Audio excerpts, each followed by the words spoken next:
Так, саламатсыздар ма? Менің даусыма мән бермейміз. Наушниктің дауысы өзі аквариумнан шығып тұрғандай болып тұр. Алдындағы БТС 6-шы БТС-тегі есептерді талдап өтетін болсақ, соларды бір қарап өтейік. Бірінші есепте бізде тең қабырғалы үшбұрыш берілген АБС дейтін, яғни АБС тең қабырғалы үшбұрышы болатын болса, қазір мына жақтан қара түсті таңдап алсам, АБС тең қабырғалы үшбұрышы берілген екен. Мынаны мен А, Б, С деп алатын болсам. И айтады, еді сызығы асыға параллель орта сызық дейді. Яғни, еді деген адыға параллель екен, және ол не екен?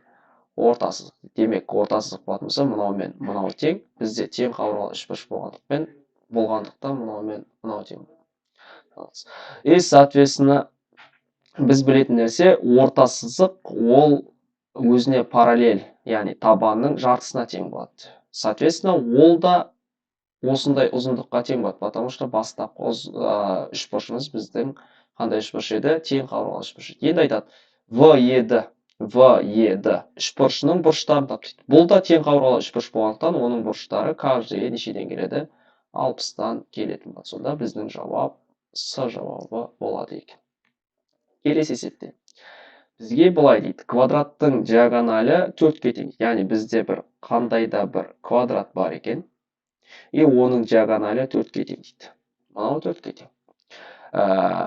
Ал айтады, бұл квадраттың қабырғасы, яғни мына қабырғасы басқа квадраттың диагоналі болып табылады. Демек, егер мынау А болатын болса, бізде бұдан кішірек бір квадрат бар екен, оның қабырғасы каждыйы Адан. То есть, оның диагоналі Адан. Мынау емес, оның диагоналі Аға тең.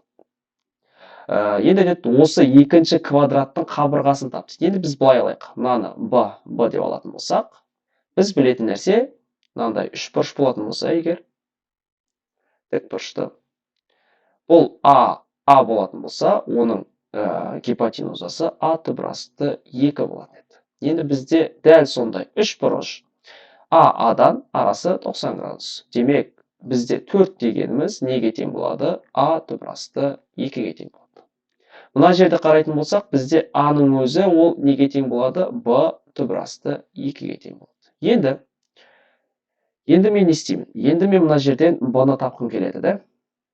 Қабырғасын, яғни Б-ны тапқым келеді. Енді бұлай істесем, мына Аның орнына Б түбірасты 2 дейтінді әкеліп қойсам. Себебі ол Аға тең ғой. Сонда 4 тең болады. Аның орнында тұрған Б түбірасты 2, и қасында да көбейтілген түбірасты 2 бар. Түбірасты 2 мен түбірасты 2 көбейтіліп бізге 2-ні береді. Сонда бізде 4 тең болады Б көбейтілген 2. Яғни біздің Б-мыз 4-ке тең болады. 2-ке тең болады. Сонда біздің жауап А жауабы 2. Келесі есепте бізде 4 бұрыш берілген, қандай 4 бұрыш екен айтылмаған, и оның 4 нүктесі берілген, 4 бұрыш құралған. Бізде произвольный бір какой-то бір мынандай 4 бұрыш бар делік. Ол параллелограмм болуы мүмкін, ол трапеция болуы мүмкін, или мынау сияқты ешқайсысына да жатпауы мүмкін.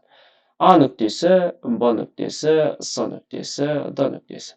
Осы 4 бұрыштың бізге 4 бұрышының координаталар берілген, яғни -6-да -1, -4-де -4, -1-де -6, -3-де -3 деген.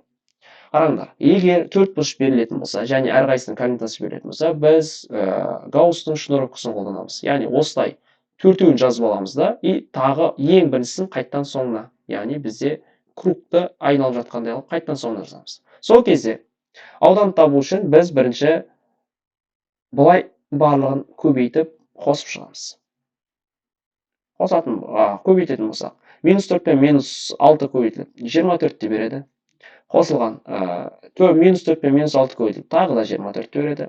Қосылған -1 мен -3 бізге 3-те береді. -3 пен -1 бізге 3-те береді. Осылардың барлығын қосатын болсақ, бізде 54 деген сан шығады. И енді обратно, бұлай көбейтіп, оларды да не істеп шығады екенбіз, қосып шығады екенбіз. Сонда минус 1 мен минус 4-ті көбейтсек 4-ті береді. Минус 4 мен 1-ді көбейтсек ол да 4-ті береді. Минус 6 мен минус 3-ті көбейтсек бізге 18-ді береді. Минус 3 пен минус 6-ны көбейтсек ол да 18-ді береді. Сонда бұның қосындысы бізге 44-ті береді. Енді осыларды қарама қарсы көбейтілгендерді азайтып 2-ге бөлсек бізде аудан шығады екен. 54-тен 44-ті азайтып 2-ге бөлсек ол бізге ауданды береді. Яғни біздің төртбұрышымыздың ауданы 5 квадрат бірлік. Квадрат бірлік деген сөз ол кез келген шама болуы мүмкін. Бұл жерде айтылатын әңгіме, мына жерде біз үлкеннен кішісін азайтамыз, немесе просто так модуль ала саламыз. Егер кішіден үлкенді азайтатын болсақ, бұл модуль болар еді. Мен